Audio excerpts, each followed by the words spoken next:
Okay, so last time we talked about the fall of the Roman Republic. Remember, Rome gets so big, you can see it over here, how big it gets after the Punic Wars. Carthage is over here, right? That's now under Roman control, all to the west of Spain and France, and even the empire will eventually include parts of Great Britain. So, no longer republic, no longer democratic, because remember, things are really kind of falling apart because they get so big. So now we're going to see how Rome transitions from a republic, which is very democratic, to a empire where there is an emperor that rules, or a dictator that rules over the entire empire. All right, to review from last time, we had the triumvirate between Crassus, Pompey, and Caesar. They're fighting for power. Who's going to be in control of Rome? Caesar is in the west. He's in modern-day France and Gaul. He's also a little bit in Britain. The Senate is very fearful of him, remember, because they think he's becoming too powerful, kind of getting too ahead of himself, or thinking too highly of himself. Pompey is in the east, and the Senate does support Pompey. They think he's doing a good job. So in the end, it's Caesar and Pompey who are going to have a civil war. Remember, it's a civil war because they both are citizens of Rome. So because they live in the same country or the same state, they fight against each other, we call that a civil war. So Caesar and Pompey fighting it out, who's going to be in control of Rome. Caesar wins, and he's going to march into the city of Rome, where he's going to name himself the dictator for life. So he thinks that he should be in complete control of Rome all by himself. No more republic, an empire instead. Talk about that later. Okay, so remember I said the Senate is very fearful of Caesar, right? They think he's getting kind of too hot, too in control, too powerful, too cocky. So he is assassinated. They lure him into a meeting, they surround him, and they stab him.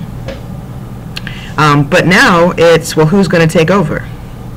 Because they've killed Caesar and he's named himself dictator, so who's going to be in charge of Rome?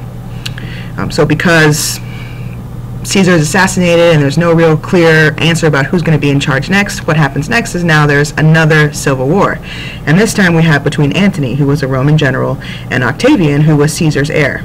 All right, so Octavian is Caesar's nephew, and he thinks that because he's Caesar's nephew, he should be the one that's in control next. Antony, who's kind of fighting more for the Senate and more for Rome, says, no, I should be in charge.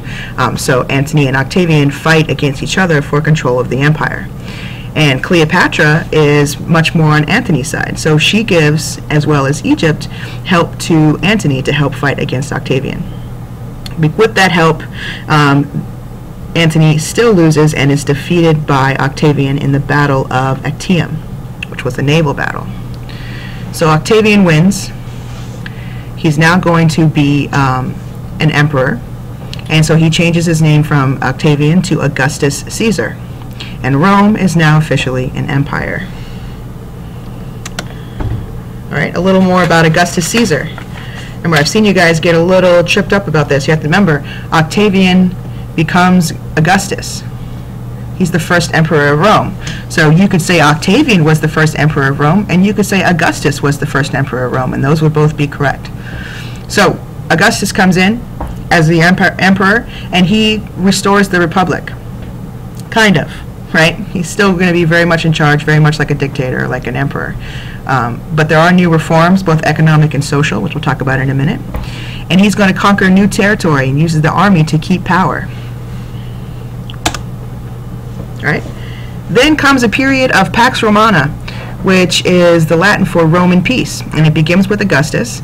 It's 200 plus years of complete peace in Rome, which is pretty intense because it's really hard to think of another time in history where there's 200 years without any war or any struggles, or just things are peaceful, things are going okay.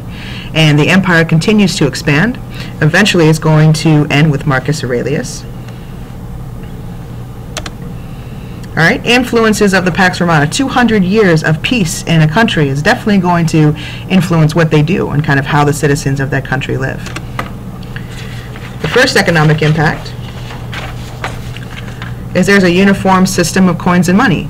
So you could be as far west or as far north as Gaul and Great Britain, but you're still going to have to use the same money that they use in Rome. So it helps expand trade. Right, so these different parts of Rome are able to trade with each other, and it made doing business much easier. You don't have to worry about the value of one coin versus the value of a different coin. Everybody is using the exact same money in the entire empire. Right, there's more security on Roman roads. Now you can have safe travel, freedom to trade. Remember, people were riding like on horseback or on camels, depending on where they were. They weren't just hopping in a van together and kind of taking this road trip, right? It would take a long time to move from one side of the empire to another side of the empire, and they would travel on these roads where they were totally exposed to robberies or any kind of like muggings and things like that. So there's a lot of theft on the road. But during the Pax Romana, the road became much safer. This promoted prosperity, so people got really rich, and it promoted stability, so people stayed rich because they were able to consistently trade. All right, social impacts. Social classes are reestablished. The rich is really, really rich. Remember, that was happening with the fall of the Republic. The rich got very rich and the poor got very poor because there were so many slaves. The citizens of Rome weren't actually able to have a job themselves. The rich lived very extravagantly.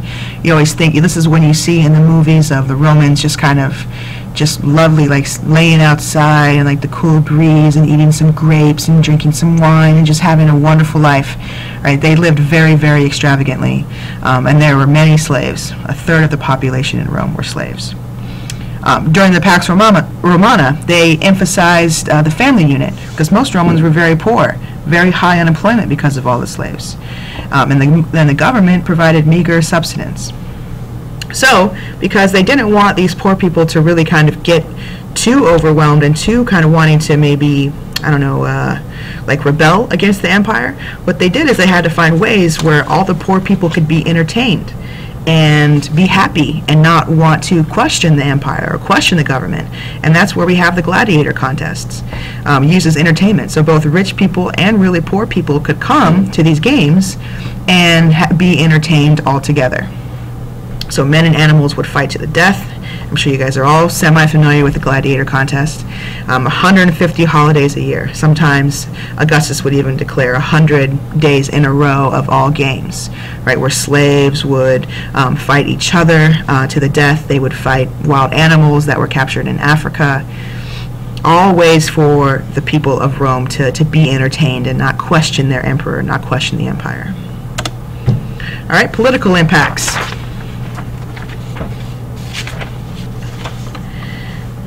There's much more efficient government and able rulers. Augustus is considered to be the best ruler, made a lot of reforms, and made the empire really strong.